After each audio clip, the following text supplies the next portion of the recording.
Hello दोस्तों, आपका स्वागत है हमारे चैनल आर मोटिवेशनल मैजिक पे। दोस्तों, किसी के भी मन की बातें जानने के लिए 3 तरीके होते हैं, लेकिन इन तीनों तरीकों को समझना अति आवश्यक है। यदि आप इन तीनों तरीकों को समझ लेते हैं तो आप किसी के भी मन की बातें बड़ी ही आसानी से जान सकते हैं, समझ सकते हैं। तो चलिए दोस्तों, गौतम बुद्ध की कहानी के माध्यम से हम समझते हैं कि किस तरह से दूसरों की मन की बातें हम जान सकते हैं, समझ सकते हैं। बहुत समय पहले की बात है। एक छोटा सा गांव था। उस गांव में 2 भाई रहा करते थे। बड़ा भाई अंधा था, जिसके कारण वो हमेशा घर पर ही बैठा रहता था, और छोटा भाई खेती किया करता था। लेकिन खेतों में अधिक जानवर आने से पूरी फसलें नष्ट हो जाती थी, जिस कारण छोटा भाई बहुत परेशान हो चुका था। तभी उसे एक तरकीब सूझी। एक दिन उसने सोचा कि इन जानवरों को भगाने के लिए क्यों ना मैं अपने बड़े भाई की मदद लूं। वैसे भी बड़े भैया अंधे हैं, अगर वह खेत में बैठे रहेंगे और जानवरों की आहट आने पर वह उन्हें जोर से चिल्लाकर भगा सकते हैं, जिससे हमारी फसलें बच सकती है। इसलिए उन्हें मैं खेत में बिठा देता हूँ। ये सब सोच विचार करने के बाद उसने अपने खेत में ही एक छोटी सी झोपड़ी तैयार की और अपने अंधे भाई को उस खेत में बैठा दिया और उनसे कहा, भैया, यदि कोई जानवर की आहट आपको सुनाई दे तो आप जोर जोर से चिल्लाना। यह सुनकर वो जानवर यहाँ से भाग जाएंगे और हमारी फसलें नष्ट होने से बच जाएगी। बड़ा भाई अपने छोटे भाई की बात मान लेता है और वो उस दिन से खेत में ही रहना शुरू कर देता है। जब भी किसी जानवर की आहट उसे सुनाई देती तो वो तुरंत जोर जोर से चिल्लाना शुरू कर देता, जिससे वो जानवर उसके खेतों से भाग जाते। ऐसा करते करते कई दिन बीत चुके थे। तभी एक दिन उसके खेत में एक हिरन भागता हुआ आ रहा था और वह खेत के बांध को तोड़कर वहां से भाग गया। लेकिन उसी हिरन का पीछा करते हुए एक राजा भी उस खेत में आ पहुंचा। तभी राजा की नज़र उस अंधे भाई पर पड़ती है। राजा उस व्यक्ति से कहता है कि देखो, मैं यहाँ पर एक जानवर का पीछा करते हुए आया हूँ। क्या तुमने उस जानवर को यहाँ पर देखा है? इस पर वो व्यक्ति कहता है, हे राजन, मैं तो अंधा हूँ, मैं भला किसी जानवर को कैसे देख सकता हूँ? लेकिन मैं आपको इतना ज़रूर बता सकता हूँ कि जो जानवर मेरे खेतों से होकर भागा है वो आपके लायक नहीं है। आप उसके पीछे अपना समय यूं ही व्यस्त कर रहे हैं। राजा उस अंधे व्यक्ति की बात सुनकर बड़ा अचरज में पड़ गया। वो ये सोचने लगा कि आखिर यह तो अंधा है, फिर इसे कैसे पता कि जिस हिरन को मैं तलाश कर रहा हूँ वो हिरन मेरे लायक है ही नहीं। यह अंधा व्यक्ति मुझे कैसे बता सकता है? तभी राजा उस अंधे व्यक्ति से कहता है, कहीं तुम मुझसे झूठ तो नहीं कह रहे? एक तरफ तुम ये कहते हो कि तुम अंधे हो और दूसरी तरफ तुम ये भी कह रहे हो कि जो जानवर यहाँ से भागा है वो मेरे लायक नहीं है। इस पर वो अंधा व्यक्ति कहता है, हे राजन, जिसे आप एक हिरन समझ रहे हैं, असल में वो एक हिरन नहीं है बल्कि एक हिरनी है, और वह भी गर्भवती है। और जहाँ तक मुझे ज्ञान है, मैंने कभी किसी राजा को किसी गर्भवती हिरनी का शिकार करते हुए नहीं सुना है, और इसी कारण मैं आपसे ये कह रहा हूँ कि वो आपके लायक नहीं है। आप उसके पीछे अपना समय व्यर्थ ना करें। ये सुनकर राजा और भी अचरज में पड़ गया। वो ये सोचने लगा कि आखिर ये अंधा आदमी ये कैसे जान सकता है कि वो हिरनी है और गर्भवती है। राजा कुछ देर सोच विचार करने के बाद अपने सेनापति से कहता है, सेनापति जी, मुझे वो जानवर जिंदा चाहिए, क्योंकि मुझे यह पता करना है क्या वो हिरनी है और क्या वह गर्भवती है। क्योंकि यह अंधा आदमी बहुत विश्वास के साथ कह रहा है और मुझे इस बात की पुष्टि करनी है।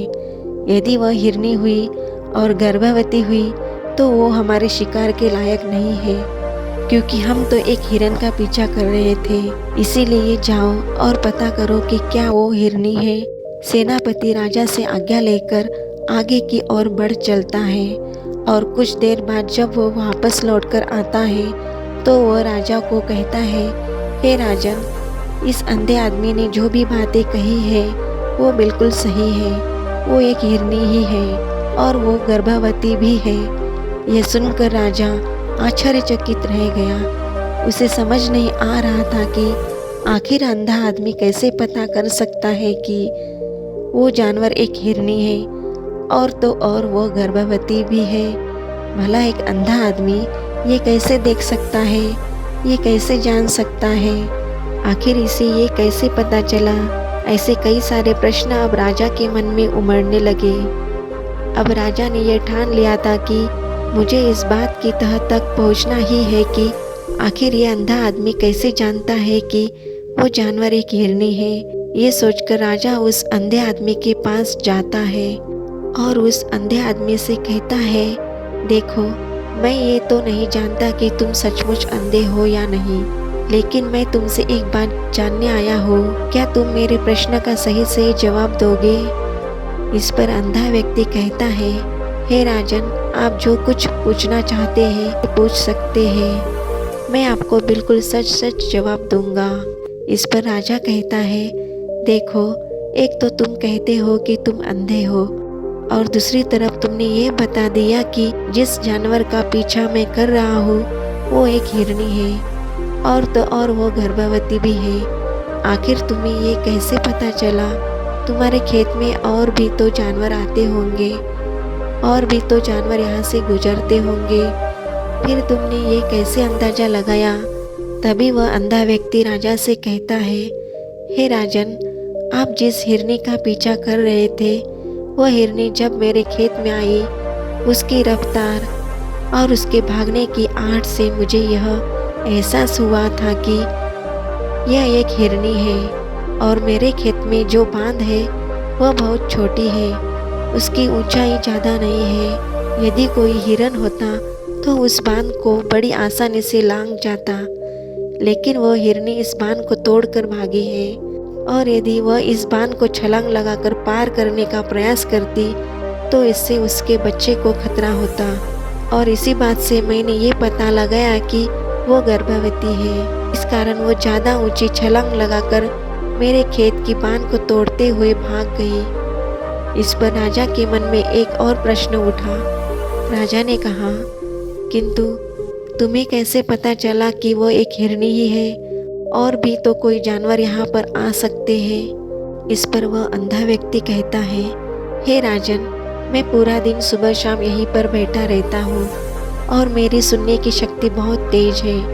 मैं ये बात जानता हूँ कि कौन सा जानवर मेरे खेत में आया है और उसी के आधार पर मैं ज़ोर ज़ोर से चिल्लाता हूँ ताकि वो मेरे खेत से भाग जाए और मेरे खेत की फसलों को नष्ट ना कर पाए। राजा उस अंधे आदमी का यह जवाब सुनकर पूरी तरह से संतुष्ट हो चुका था। वह मन ही मन यह सोच रहा था कि आदमी भले ही अंधा हो, लेकिन यह तो बड़ा ज्ञानी मालूम पड़ता है। इस आदमी से कुछ ना कुछ तो काम निकलवाना ही चाहिए। यह विचार लिए हुए राजा वहाँ से वापस अपने महल की ओर लौट जाता है। राजमहल पहुँचते ही राजा उस अंधे व्यक्ति से कहता है, आप तो बड़े ज्ञानी व्यक्ति हो, आपको किसी भी बात का पता बड़ी आसानी से चल जाता है। आज मैंने आपको यहाँ पर इसलिए बुलाया है क्योंकि मैं आपसे ये जानना चाहता हूँ कि मेरी पत्नी पतिव्रता है या नहीं। इस पर वो अंधा व्यक्ति कहता है, हे राजन, ये कैसा प्रश्न हुआ? इस पर राजा कहता है, मैंने आपसे बिल्कुल उचित प्रश्न किया है, मुझे इस प्रश्न का उत्तर दीजिए। इस पर वो अंधा व्यक्ति कहता है, हे राजन, ये सारी बातें जाने दीजिए। आपकी शादी को इतने साल बीत चुके हैं और अब आप ये बात क्यों जानना चाहते हैं? आपके मन में ऐसे प्रश्न क्यों उठ रहे हैं? इस पर राजा जिद करते हुए कहता है, देखिए, आपको मुझे इस प्रश्न का उत्तर तो देना ही होगा। यदि आप मुझे इस प्रश्न का उत्तर नहीं देंगे तो मैं आपको मृत्यु दंड दे दूंगा। राजा के मुख से ये बात सुनकर वह अंधा व्यक्ति कहता है, हे राजन, यदि आप इस प्रश्न का उत्तर चाहते हैं तो उसके लिए आपको मेरा एक काम करना होगा। राजा कहता है, बोलो, मुझे क्या काम करना होगा? इस पर व्यक्ति कहता है, इसके लिए आपकी पत्नी को मेरे साथ कमरे में अकेले में छोड़ना होगा। उस अंधे व्यक्ति की यह बात सुनकर राजा पहले तो क्रोधित हो जाता है, लेकिन फिर कुछ सोच विचार करने के बाद वह उस व्यक्ति की बात मान लेता है और अपने सेनापति को आदेश देता है, सेनापति जी, इस व्यक्ति को और मेरी पत्नी को एक कमरे में कुछ देर के लिए अकेला छोड़ दे। सेनापति बिल्कुल वैसा ही करता है। अब राजा की पत्नी और अंधा आदमी एक कमरे में बंद हो चुके होते हैं। तभी वो अंधा आदमी राजा की पत्नी से कहता है, मुझे आपको छूना है। इस बात पर रानी अत्यधिक क्रोधित हो जाती है और उस अंधे आदमी को वो पकड़ पकड़ कर पीटने लगती है, कभी हाथों से तो कभी लातों से तो कभी पटक पटक कर। इस तरह से उन्होंने उस अंधे आदमी की खूब पिटाई की। उसके बाद किसी तरह से वो अंधा आदमी अपनी जान बचाकर वहाँ से भाग निकलता है और वह राजा के पास पहुँचता है और वो राजा से कहता है, हे राजन, आपकी पत्नी पतिव्रता नहीं है। यह बात सुनकर राजा अत्यधिक क्रोधित हो उठता है और राजा अपनी तलवार निकालकर सीधा अपनी पत्नी की ओर जाता है और क्रोधित होकर वह अपनी रानी से कहता है, हे रानी जी, आज मैं जो भी सवाल आपसे करने वाला हूँ उसका मुझे सच सच जवाब दीजिएगा, और यदि आपने एक शब्द भी झूठ कहा तो मैं आपका अभी के अभी सर धड़ से अलग कर दूंगा। राजा कहता है, मुझे बताइए, क्या आप पतिव्रता है या नहीं? इस पर रानी कहती है, हे राजन, आप भले ही मुझे जान से मरवा दीजिए, लेकिन मैं पतिव्रता नहीं हूँ। राजा यह बात सुनकर बहुत खुश हुआ, क्योंकि उस अंधे आदमी ने जो भी कहा था वह बिल्कुल सच था। ये बात सुनकर तुरंत ही राजा उस आदमी के पास पहुंचता है और आकर उस अंधे आदमी से कहता है, तुम्हें कैसे पता चला कि मेरी पत्नी पतिव्रता नहीं है? इस पर वह अंधा आदमी कहता है, हे राजन, बड़ी सीधी सी बात है। मैंने तो आपकी पत्नी से बस इतना ही कहा था कि मुझे आपको छूना है, और इस बात पर वह इतना क्रोधित हो उठी थी कि उन्होंने गुस्से में आकर मुझे लातों गुस्सों से पीटना शुरू कर दिया। और भला कोई औरत किसी और मर्द को कैसे छू सकती है? लेकिन उन्होंने ना आप देखा ना ताव, बस लात घुसे मुझ पर बरसाने शुरू कर दिए। वह भी तो एक छूना ही हुआ, और एक पतिव्रता नारी कभी भी पराये मर्द को नहीं छूती। जब मैंने उसे छूने के लिए कहा था तो वह उस वक्त मुझे मना कर सकती थी, लेकिन उन्होंने मुझे पीटना शुरू कर दिया और देखते ही देखते उन्होंने मेरे पूरे शरीर को छू लिया। अब आप ही बताइए, ऐसी स्त्री भला पतिव्रता कैसे हो सकती है? इस पर राजा कहता है, तुम तो बड़े ज्ञानी मालूम पड़ते हो। अच्छा ठीक है, चलो तुम मेरे एक प्रश्न का और जवाब दो। यदि तुमने मुझे इस प्रश्न का सही सही जवाब दे दिया तो मैं तुम्हें यहाँ से जाने दूंगा। आगे राजा उस अंधे आदमी से कहता है कि तुम मुझे यह बताओ, क्या मैं सच में अपने पिताजी का ही बेटा हूँ या फिर किसी और का? इस पर वह अंधा आदमी भी कहता है, हे राजन, इस बात से आपका क्या लेना देना? आप किसी की भी औलाद हो, आखिर आप हैं तो इस राज्य के राजा, इसीलिए इस प्रश्न को जाने दीजिए। लेकिन राजा कहता है, नहीं नहीं, मुझे इस प्रश्न का सही सही जवाब चाहिए, अन्यथा यह प्रश्न मुझे हमेशा परेशान करता रहेगा। इसीलिए मैं इसका सही सही जवाब जानना चाहता हूँ। यदि तुम इसका सही सही जवाब दे देते हो तो तुम यहाँ से जा सकते हो, मैं तुम्हें नहीं रोकूंगा। इस पर वो अंधा आदमी कहता है, हे राजन, इसके लिए तो मुझे आपके माँ के पास भी जाने की कोई आवश्यकता नहीं है। मैं आपको अभी अभी यह बता सकता हूँ कि आप किसकी औलाद हैं, लेकिन उससे पहले मैं चाहता हूँ कि आप मुझसे एक वादा करें कि आप मुझ पर क्रोध नहीं करेंगे। राजन ने कहा, मैं तुमसे वादा करता हूँ, मैं तुम पर क्रोध नहीं करूँगा।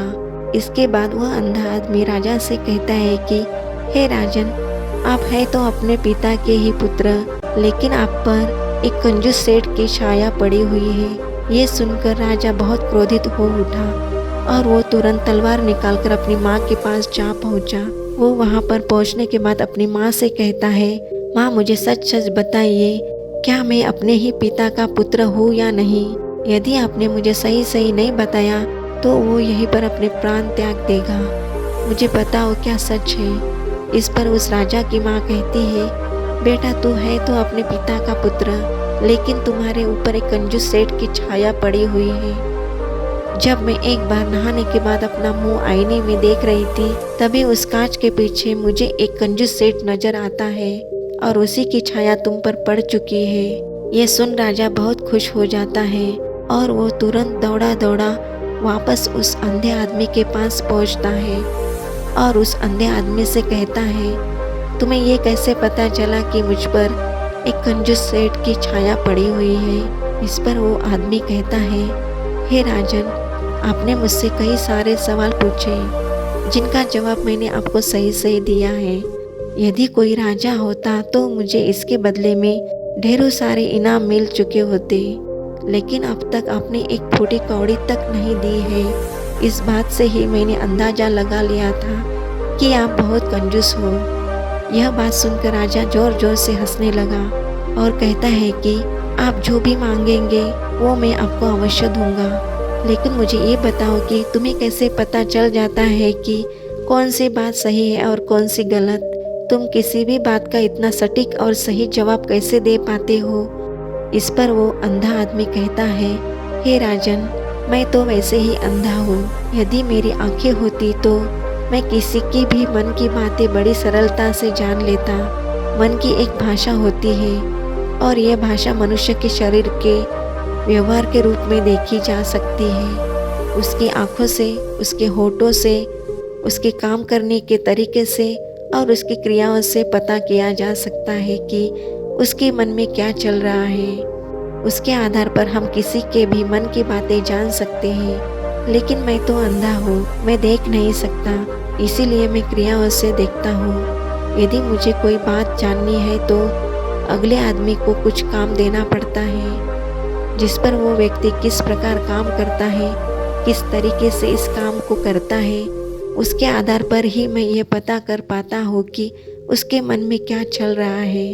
तभी वो राजा कहता है, तो क्या इसका अर्थ ये हुआ कि मैं भी किसी के मन की बातें जान सकता हूँ। इस पर वो अंधा आदमी कहता है, हे राजन, अवश्य आप भी किसी के भी मन की बातें जान सकते हैं, किंतु उसके पहले आपको अपने ऊपर काम करना होगा और वो काम है अपने मन को शांत कर अपने मन को वर्तमान में लाना, जिसके लिए मैं आज आपको 3 तरीके बताने वाला हूँ और ये तीनों ही तरीके बड़े ही आसान और सरल हैं। किंतु हे राजन, उससे पहले आपको एक काम करना होगा, अपने मन को एकाग्र करना होगा। जब हम अपने मन को एकाग्र करते हैं, अपने मन को वर्तमान में लाते हैं, तो हम दूसरे के मन की बात जान सकते हैं, क्योंकि वह आदमी अभी भी अपने मन में वर्तमान में ही सोच रहा है और हमें भी मन को वर्तमान में ही लाना होगा, तभी हम उसके मन की बातें जान सकते हैं।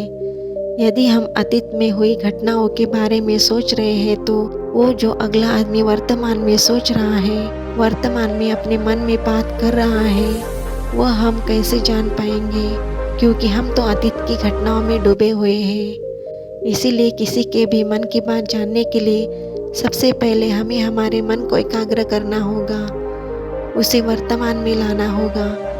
आगे वो व्यक्ति राजा से कहता है, हे राजन, जो 3 तरीके मैं आपको बताने वाला हूँ, इन 3 तरीकों से बड़ी आसानी से किसी के भी मन की बातें जान सकते हैं। उसके बाद वह अंधा आदमी राजा से कहता है, हे राजन, जो सबसे पहला तरीका है वो ये है आँखों पर ध्यान देना।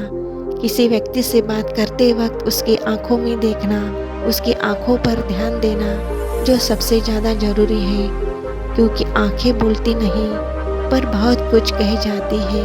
यदि हम किसी व्यक्ति की आँखों के इशारों को समझना सीख जाएं, तो हम ये जान पाएंगे कि व्यक्ति के दिमाग में क्या चल रहा है, वो क्या सोच रहा है और अभी वो क्या करने वाला है। मेरे पास आँखें नहीं, लेकिन मैंने अपने गुरु से यह विद्या सीखी है, क्योंकि बहुत सालों पहले मेरे पास आँखें थी और मैं उस वक्त लोगों के मन की बातें केवल उनकी आँखों से ही जान लेता था। इसलिए यदि आप भी दूसरों की मन की बातें जानना चाहते हैं तो आपको भी उनकी आंखों पर गौर करना चाहिए, जैसे कि उनका आकार कैसा है, वो कब कहाँ और किधर देख रहे हैं।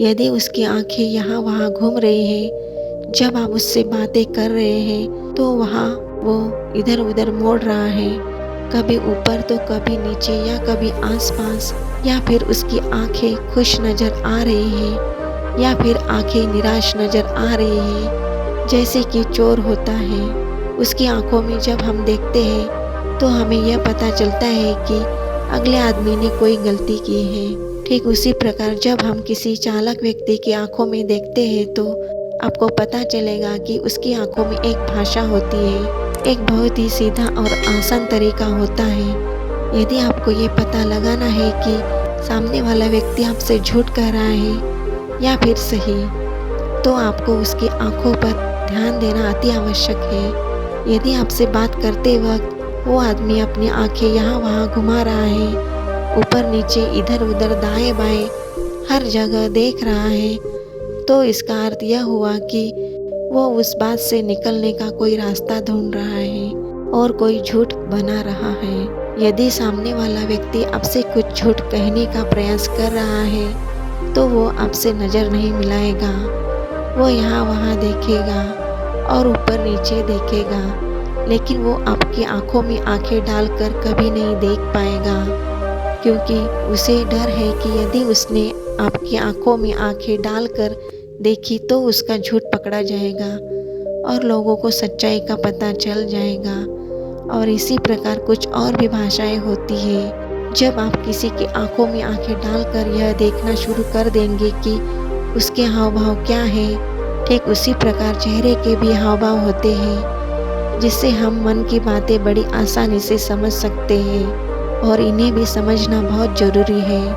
कभी कभी कोई व्यक्ति अपने चेहरे से जैसे आँख, होठ और बहुत से कुछ अलग अलग व्यवहार करता है। यदि आप किसी व्यक्ति के चेहरे में गौर करेंगे तो आप आसानी से समझ पाएंगे कि वो व्यक्ति निराश है, जब व्यक्ति बहुत उदास है, या फिर वो बहुत खुश है, या फिर उसको कोई बड़ा दुख है, वो अपने अंदर क्या महसूस कर रहा है। ये सारी बातें हम उसके चेहरे के हाव भाव से पता कर सकते हैं। चाहे इंसान जुबान से कुछ बोले या ना बोले, लेकिन आप उसके चेहरे से सब कुछ पता कर सकते हैं। आगे व्यक्ति राजा से तीसरा तरीका बताते हुए कहता है, हे राजन, इसी प्रकार तीसरी भाषा भी है, अर्थात तीसरा तरीका भी है, और वो है हाथों के इशारे और शरीर का व्यवहार। मन की बात समझने के लिए हमें हाथ के इशारे और शरीर के व्यवहार को समझना बहुत आवश्यक है। कोई व्यक्ति जब बात करता है तो आपने देखा होगा कि वो अपने हाथों को हिलाता रहता है, अपने हाथों से इशारा करता रहता है।